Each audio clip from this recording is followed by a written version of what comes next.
So we now have a statue of the pocket rocket, Mrs. Shelley Ann Fraser Price, unveiled at the National Stadium last evening.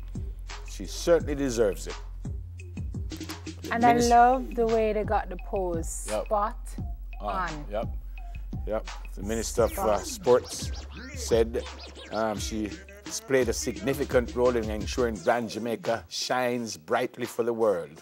And I quote, "It is with immense pleasure that we pay maximum respect to the young woman who has caused us on many occasions to experience joy and pride in our heritage. We stand with our pocket rocket." There you go.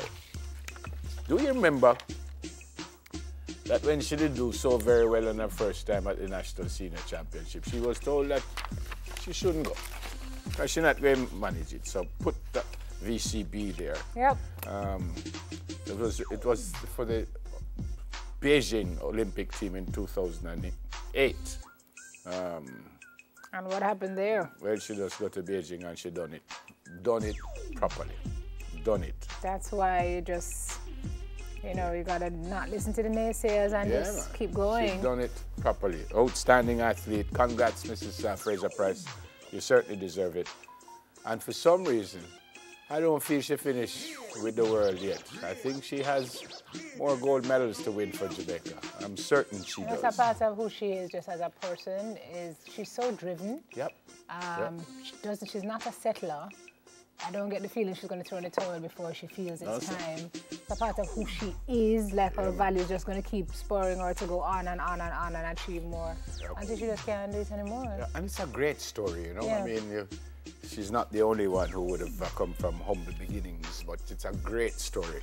And if you don't know the story, you need to go somewhere and read the story. And how she has given back. Yeah, man, it's an amazing story. So congrats again, Mrs. Fraser Price. We love you like crazy. What's the next one? Well, in the wake, I guess, of what would have happened the other day, the tourism minister has ordered an intensive security audit of hotels and attractions. Tourism Minister Edmund Bartlett has said, quote, "I've directed the Tourism Product Development Company, that's TPDCO, in charge of maintaining quality assurance within the destination to coordinate an intensive security audit of the sector so as to identify gaps and ensure that the destination remains safe, secure and seamless for visitors and locals alike." This again follows the incident at a hotel in Montego Bay on the 27th of September where a crime was committed allegedly by an employee of the hotel who had been on the police wanted list. Again, the hotel has said that it did follow strict recruitment guidelines, so I'm not sure what went wrong there. But the minister has stressed that security remains a top priority of his ministry, as this is an integral component to maintaining destination assurance, and we are committed to ensuring that all visitors and locals feel safe. Unquote. Audit will be done over the next couple of weeks, so... Important. Yeah, critical. Yep, important. Critical. This is the lifeblood of, one of remittances, tourism. What's the next one? Remittances, tourism, agriculture? Not sure what the top three are. But if this gets hurt... I can't see that picture again. Can put up that picture? Go on, go. It's weird. Hey, Jamaica pretty, man.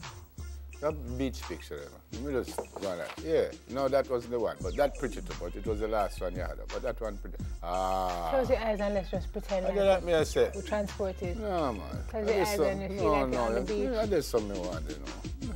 It's not working. No. I feel like I'm still in the coast. Close my eye and I change the picture. They tricks us. Oh, man. Okay. That looks like, where? What's that place name again? Silver Sands. Look like your backyard. My backyard? Yeah. That's true. Bless me now. I must leave me. Okay. Right. This one can't make any sense. So this mother takes her daughter to the bus to take her to school, and the conductor suggests to the mother that she has to sit in someone's lap, a boy's lap. So the mother said, no, that can't work. And the doctor told her, well, find your own bus then. So the mother said, all right, if this is what I have to, let her sit in that lady's lap. And the doctor said, no, she can't sit in the lady lap. She has to sit in the man lap. So, you know, the mother just move her from that school and send her to a school that's closer to home, a school that she didn't want her daughter to go to. But I don't understand that. That is crazy. I don't understand that.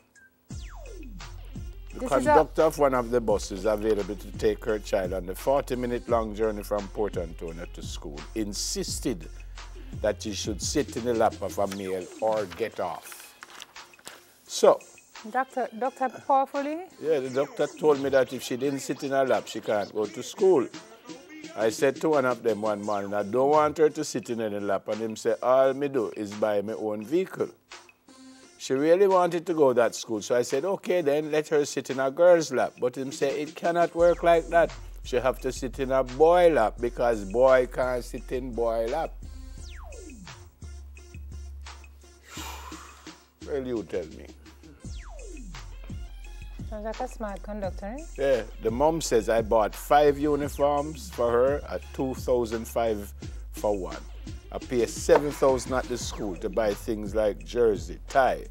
All of them gone down the drain. Right now she's wearing one uniform to the new school because I cannot afford an extra one. So let me ask you a question. There is no passenger on that bus, including the gentleman whose lap she was supposed to sit in, who could have realized that that was a bad situation and spoken of. There's a picture that was circulating in social media last week of a pregnant lady standing on a bus. And the person took the picture of the lady standing and said, once upon a time, this could not happen in Jamaica, where everybody in the bus is seated comfortably, and the very pregnant lady is standing up, holding on to the seat. I mean, there's some decay that has happened in this country. And back in my day as a youth, if you didn't get up and give the lady the seat. Problems when you reach up. My bed with that ear before you reach up. In the bus, up. the people would tell you, is what I'm telling you, get up. You'd have to get up. The people in the bus would tell you, say you don't see the woman stand up. Get up, but that no matter no more. So what happens to the owner of this bus or to his conductor? Nothing. Yeah. The lady has had to move her chair, but and one uniform. Me I like help this still. That foolishness that. Crazy. So, boy. This is crazy. Anywho. Man, that. In news further afield, Barbados is apparently monitoring a bed bug problem. Health authorities say they're closely monitoring reported sightings of bed bugs. Oh, ugh. So them reach their bed. Eh? So them reach. They have foot like them, but look there.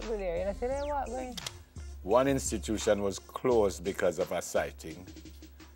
But the environmental health officers who checked the building were unable to confirm the presence of bugs. This would be like hotels and stuff, right? Is it? Because that's usually or hospitals or it says one institution, it doesn't say where. But those bed bugs are very dangerous, guys. It's not a joke. Considered a nuisance or a pest. If bitten, there can be irritation and redness, and in a few cases a rash, but no passage of disease from individual to individual. Can't manage that. There's a whole heap of hotels have bed bugs, you know? Yeah, can't so you're sleeping in bed sometime and you don't even know, so you're being gnawed on. All right. Which is not fun. Let's give something happy. Move the bugs now, do. Let's do some birthdays here.